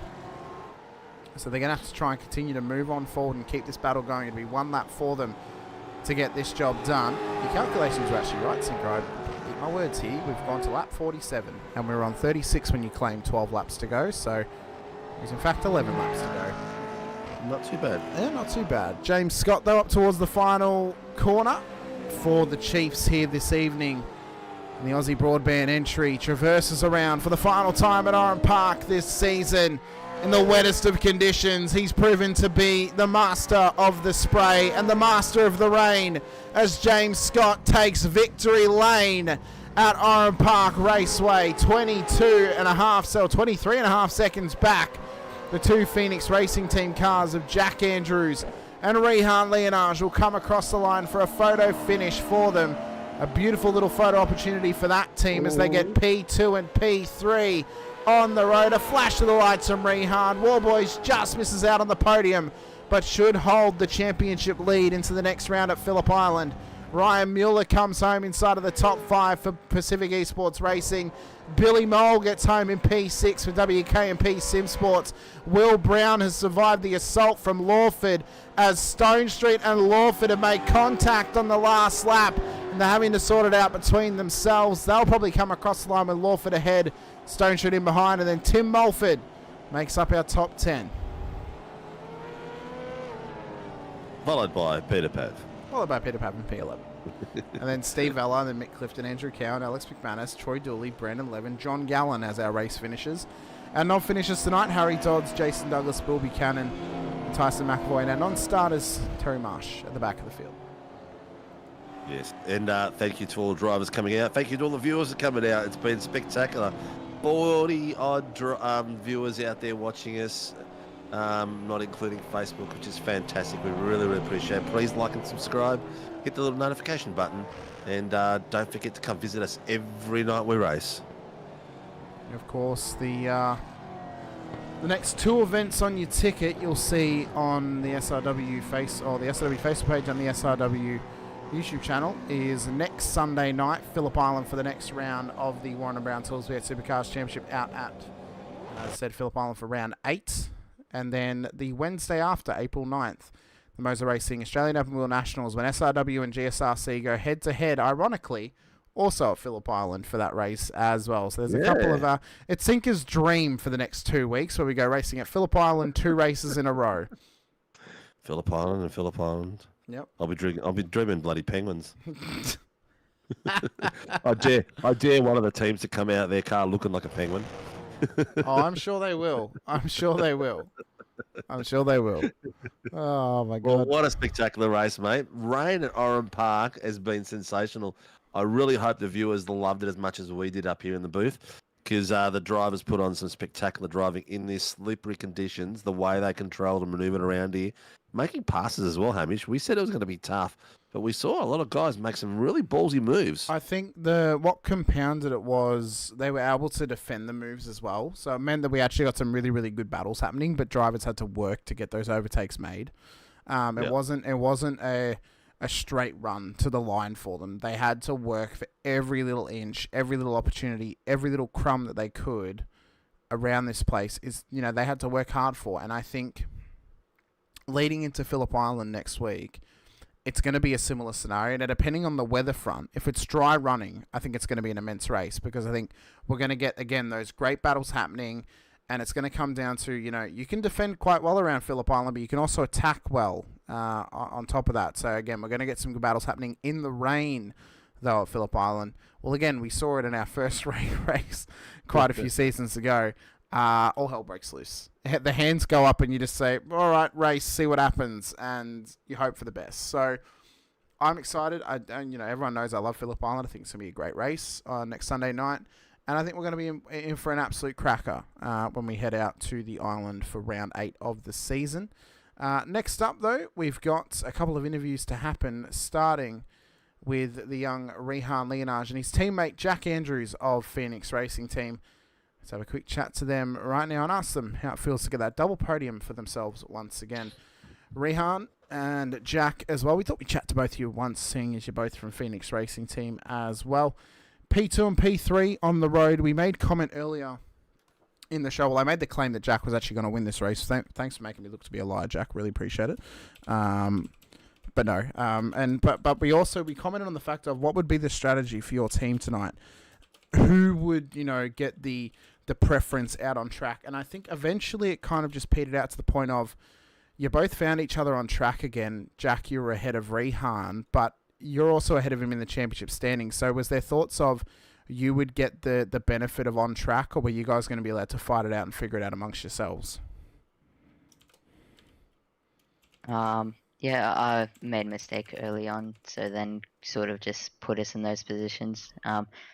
Definitely had a bit more pace over Jack at the end, but being ahead in the championship, I thought no point in fighting, especially when Blake was right behind. So just kept driving to the finish. And we saw that moment happen for you, Rehan. What was going through your mind at that moment when all of a sudden you're facing the hill and you're heading off into the scrub? Was it just try and get the thing back on track as quickly as possible and then get back out there, or was it oh no, what have I done? Or was it maybe a little bit of everything when that happened? Definitely a little bit of everything. I swear I did the same thing on the previous lap and it didn't spin, so not sure about that. But yeah, definitely just was glad I didn't go too far off, and was pretty quick to get back on. And we saw you working about as hard as anyone working to get past Ryan Mueller for a good 10 or 15 minutes during that race. What was the sweat like in the seat? Because it felt as intense as it could be in the booth. And I mentioned that, well, the intensity inside of the car would have been about as much as a boiler room, because he did not make that easy for you. He battled as hard as he could. It took a classic touring car move of just putting the car alongside, banging a bit of door, and getting your way through to get the job done. What was it like, though, trying to get that job done? And was that battle, as hard as it was it at least fun for you as well? Yeah, it was definitely fun. I think maybe it was a bit of over-defending from him with like 25 minutes left to go. But definitely had good fun. Probably a little bit of bumping here and there. But we both got away fairly cleanly, so that's good. Well, it made for good viewing, mate. It was the battle was spectacular. The little parts where you managed to get your nose in a good position, but was smart enough to pull it out and battle for the next corner. Did you have a point on the track where you thought this is where I'm going to get him by any stage, or was it just really waiting for him to just have that little slide out of a corner? I definitely felt like I was stronger going into turn 1, but he definitely put the car in the right spot. And a couple of times actually pushed him out of the way a bit, but whenever I'd be on the inside there, I'd be on the outside turn 2. So everywhere I was strong, you couldn't really do it. So I was waiting for a bit of a mistake and then just try to get the car in there. Yeah. Well, hopefully it was challenging enough for you, because it looks spectacular when you watch it back. I think we caught a lot of the viewing action there from that, because that was the 3 cars that were around that sort of battles were spectacular racing all the way through. Mate, congratulations on an epic race again. We expect no less from you. You always put in 100% no matter where you come on the track, so it's awesome to watch. Who gets the legend out on track, mate, and supports you? I'd like to thank Hybrid Race Simulations, Melbourne Hydrographics Depot, Aramex Heatherton, DHF Tyres, RSW Graphics, Bubbles and Balloons, and Phoenix Driver Development. Setups for V8 Supercars, all the way from the 2014 to the current car as well. So message us on Facebook or me or Dad on Discord. And I'd like to thank Dad for crew chiefing, obviously the team for the practice and the collaboration and stuff, and you guys for putting on the show. Well, it looks like you got some new kit there as well, mate. I did see a hint of it on Facebook. That's the new wheel and new heads-up display. Yep, it's very good. Yeah, thanks to Brett from HRS, got some very good gear here. Definitely working out well as well. Nice to hear, mate. Nice to hear. Well, good luck for the rest of the season. We'll bust Jack's tonsils now and get him to give a bit of a background on how he was going, mate. Congratulations and good luck for the rest of the season, buddy. We've got we've got next week Phillip Island. You ready for that? Oh, we'll see. Haven't done a whole lot of practice when it was in the official calendar. We went on holiday, so timing wasn't great for that. So we'll see. Excellent, mate. Excellent. All right, dude. Good luck for the rest of the season. We'll pick Jack's brain for his second place. The two PDD Phoenix drivers, both on the podium step. Mr. Andrews, how you doing? Mr. Andrews. I have a feeling he felt that Rehan was going to do the whole thing and he may have walked away. Or he doesn't realise that he's muted. All right, Mr. Andrews. We might just put you back into the matrix. We'll put him back into the green room. Jack, if you are back, when you unmute yourself, we'll be able to drag you back in. But we'll quickly move on. We'll have a quick chat to Mr. Scott. And then if Jack reappears. Oh, he's unmuted himself. We'll have a quick chat to him now. Oh, hang on. That's auto-muted you as we dragged you in. Let me fix this for you, Jack. Give me a second. Why have you at some point muted him because you didn't want to talk to him? I didn't do anything. Thank you very much. I have done nothing. Absolutely nothing. Let me fix I hear this. nothing. I see nothing. I do nothing. Well, if you can't fix him, let's get on to James. I'm about to fix him. Give me a second. Oh, yeah. Yeah, so sorry about this, Jack. Just fix give me him. a second. Profile. Jack, we're fixing you, Jack. It's all good. We are. We're fixing. Clear. Clear. I've got to get his Discord ID so I can add him to the roles, which allows him to talk. I'm going to need another shave, mate. You're going to need another shave? That sounds like a you problem, Cinco, if I'm honest. Jack Andrews. All right.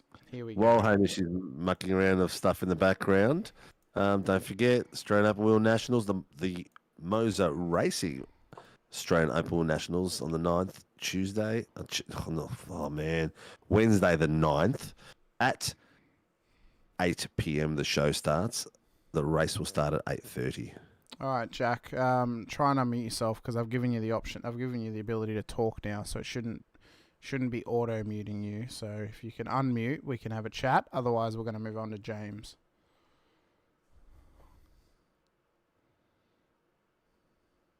And move on to James. All right, we're moving on to James. Oh, hang on. It unmutes him when I put him in the green room. What the hell? All right, well, what we'll do is I'll go in there and I'll chat to Jack after we chat to James.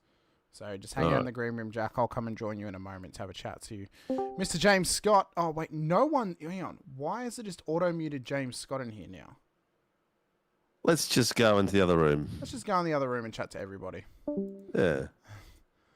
Okay, gentlemen. For whatever reason, it is auto-muting whoever we drag into that broadcast room, so we do apologise. So we're just going to have to chat to both of you at once, it seems. We'll start with you, though, Jack, because we didn't really get to chat to you whilst we were in the broadcast booth with you. How was that race for you, though? P2 on the road, got some solid points in trying to catch Blake, and a podium under your belt as well, a double podium for your team. Talk us through your race, especially when you saw Rehan go off very cool, calm, collected, pulled yourself back a little bit, took your time through that corner and just tried to keep the car on the road. Yeah, it was quite a nervous one watching him go off because obviously I'm running the same setup as him, so I'm shitting my pants that I'm going to do the same thing, but thankfully we didn't. and we adjusted how we took that corner. But the race itself was pretty good. Stayed out of trouble, which seemed to be the main thing, and tried to stay away from the puddles that are on the track. But overall, a decent race, and pretty happy with the result. Was the grip coming back as the race went on? Yes and no, because at the same time the tyres were obviously degrading, but there was a bit more grip due to obviously less water being on track, but the tyre wear was coming into effect, for me at least, towards the end, because I seem to burn the rears quite easily at most tracks, so it was a bit of pain towards the end. Definitely. Mr. Scott, the track was definitely coming to you, mate, because your last lap was your fastest lap, a 1:10.991. What the hell's with that? Yeah, no, the car was pretty decent tonight. Haven't done a whole lot of wet weather racing in this car, so I think the only two races I've done is tonight and Okayama earlier in the season. So weren't strong at all at Okayama, but yeah, made a lot of adjustments to the car these last sort of week and a half, 2 weeks, and yeah, it really seems to be taking good effect now. Well, it sounds like you're getting it right in the window and really starting to suit your style. Yeah. Yeah, I think before it was didn't really suit my style at all. But yeah, made some massive adjustments to the setup before the Bathurst round of the Tuesday night series last week, and yeah, really a lot more to my style and can sort of be a lot more consistent. So yeah, happy with it so far. Yeah. How do you prefer your car, pointy or oversteering or loose end? What's your preference? Yeah, a really strong front end I like. I know a lot of guys that like a bit of understeer and a bit more a bit more easy to drive. But yeah, I like a lot of turn. And yeah, just deal with the rear traction on the exit. It's a bit like Jamie Dyke. He likes his car to turn. He'd rather the rear end sliding around a bit more, so he can throttle control it around corners and get it rotating quicker. Yeah, no, I think that probably wasn't where it was for me. I know a few of the other guys in the team are not like that, so they're gonna have to. We'll tune something up that's a little bit more driver friendly for them. But yeah, I do like quite a strong front end. So yeah, it's looking not too bad. At least you got your right foot to control the wheel spin on exit. So yeah, excellent. That's something that I do not have the skill for, but I appreciate it considerably. Well, both of you have an absolute pearler of a race out there. James on your own and Jack defending like a madman. Jack, before we boot you out, who gets you on track and supports you and your team? Yeah, so as Rayhan said before, big shout out to Hybrid Race Simulations, Melbourne Hydrographics, Depot, Aramex Heatherton, DHF Tires, RSW Graphics, Bubbles and Balloons, and of course Phoenix Driver Development for setups, as previously said, for the oldest supercars all the way up to the newest ones. They're interesting cars to drive, and the setups definitely help the handling of them. 100%. I'd love to see how all you guys go on a fixed setup race. We'll have to do that as a bit of a fun race between seasons. James, who gets you on track and supports you now, mate, with this new Big Chief experience? Yeah, obviously thanks to our great sponsors there with Aussie Broadband, Westfield, and Logitech G. Awesome, thanks to those guys. All the people behind the scenes putting the Chiefs together, both on iRacing and throughout the esports community. Thanks to you guys for the broadcast and the series admin people as well. And well done to the other guys on the podium. Well done. Excellent from both of you. Now, season 2 registration is up. I expect to see both your names in there, plus all your teammates. Anyway, hope to see you guys back for that. And we're at the halfway mark next week for this championship as well. So good luck for both of you for the rest of the season, and good luck for the season coming. Thanks, mate. See you there. Thanks, mate. Cheers, guys.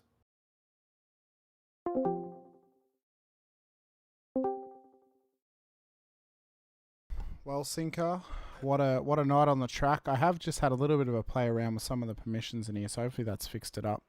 We have been messing around with some of the roles and stuff in Discord recently, so we'll have to just see if we've got all that tidied up and ready for the next race, of course, out at Phillip Island on Sunday night for the next round of this series here for round 8 of season 1 of 2025 for the Warren Brown Tools V8 Supercars Championship. But what a season it's been, and what a night of racing it was through the ups and downs and the twists and turns of Oran Park. At one point, the race completely flipped on its head for some drivers, and then to come back and get up to where they were was an incredible story for some of those blokes, including Rehan, who went off track, Blake, who had a pit lane penalty, and others as well, who were having some intense battles out on the road and just having a good night on the sim here at Oran Park. Well, mate, James Scott has just said that it was a push-to-talk setting issue. Something's changed in the server based around that. So we'll get Barbs to have a look at it. Because they were set to mute. They weren't actually set for push to talk. They were set to. They were actually muted. So. But we'll sort that out. We'll get the boys to have a look at it in the scheme of things, mate. Phillip Island next week for these boys. The rest of the season series are all on holiday next week. Keep your eyes and ears peeled for just some fun racing on Wednesdays and Thursdays, and also in a fortnight's time, the Moser Racing Australian Open Wheel Nationals. Hamish and I are going to be away from the mic for a couple of days at least. Yeah, I'm excited. I'm going to the pub on Tuesday, so I'm excited for that. I'll be honest with you. It's been great to call the Tuesday series, but I am.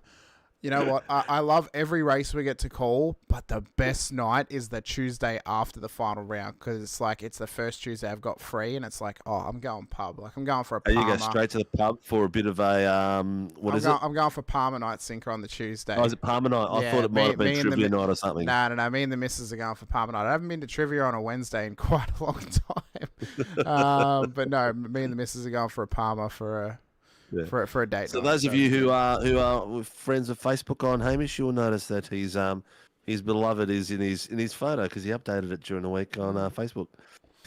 Yeah, a little while ago when I was at Not First. So you'll notice the photo wasn't me and Tyson; it was me. Girlfriend. Yeah, exactly. Anyway, viewers, thank you very much for joining us for all these massive numbers. Thank you for the drivers as well. Keep an eye on Facebook. Congratulations to all the champions we've had this week past. It's been a spectacular season 1. Couldn't have wished for anything better. The driving has been unbelievable. The standards have been sensational. The commentating team have done an exceptional job. The admin team has done a fantastic job, and the boys in the RC team, who have the hardest job on race nights, has been really good to see. They've been doing some awesome work. Hamish, let her rip, mate. Let's put these people to bed. So massive thank you to everyone who has joined us here tonight on SRW TV. We appreciate your time, appreciate you being here with us once again. As we said, this now kind of concludes the end of Season 1 of 2025. Now, this series does continue on, as we mentioned, for the next 3 weeks, at least during the season break, with Phillip Island, Winton and Bathurst coming your way across the next 3 weeks leading up towards Easter. As we said, and there will be announcements if it does change. We'll be having conversations in the background to decide if we want to race on Easter weekend or if we want to change the date for that round. And we'll come to developments very, very soon, and those things will be announced out on our socials and our Discord as well. We've got to give a big shout out to all of our series sponsors, including Warren Brown Tools for their support of the Tuesday night Warren Brown Tools V8 Supercars Series and the Sunday night Warren Brown Tools V8 Supercars Championship, as well as Moser Racing for coming on board this season to support the Wednesday night Super Formula Championship, and for supporting the Wednesday Australian Open Wheel Nationals going forward, as well as we mentioned April 9th. That's when the event's happening between SRW and GSRC. Phillip Island, the showdown happens. Can SRW finally get a win? You'll have to tune in and find out on the 9th of April. And to Shannon's Insurance for their previous support on the Toyota GR86 Nationals as well throughout the previous seasons, as well as other series sponsors that we have out there: Shunt Scenery, Grim Industries, Home of Viet Coffee Table, which can be found on Prime Video's Top Gear Australia during the news, interviews and other studio segments, and a Phoenix Driver Development as well. If you're interested in getting yourself some Supercars training, or also some setups from the 2014 Supercars all the way to the Gen 3 Supercars, be sure to shoot a message over to PDD on Facebook. They are linked in the description below, or send a message to Rehan or Laz Leonage on Discord, and they'll be sure to sort you guys out with a time slot for some training or get you guys some setups as well for the tracks that you you need them for. But I'm in Hamish Munro with Steve Sinkovic alongside. Appreciate your time. Appreciate you being here with us once again. Thank you so much for being here. Hit the like button and subscribe, the bell icon as well, so you're notified when we go racing. Season 2 is just around the corner. It'll be here before you know it. So you want to make sure you're subscribed so you get all the action straight into your recommendations. But for myself, Hamish, and Steve alongside, we appreciate you being here. Stay safe, drive hard, enjoy the break for this season, and bye for now.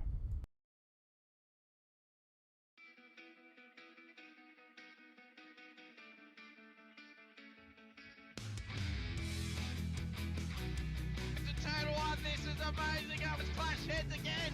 This is like Chaz Moskin and Cam Waters. Almost the same situation. Better contact going down to the hill. Sam Noble wants to sniff on Dave Coleman now. Sam Noble bottle right now because, tell you what, Bruce Tanak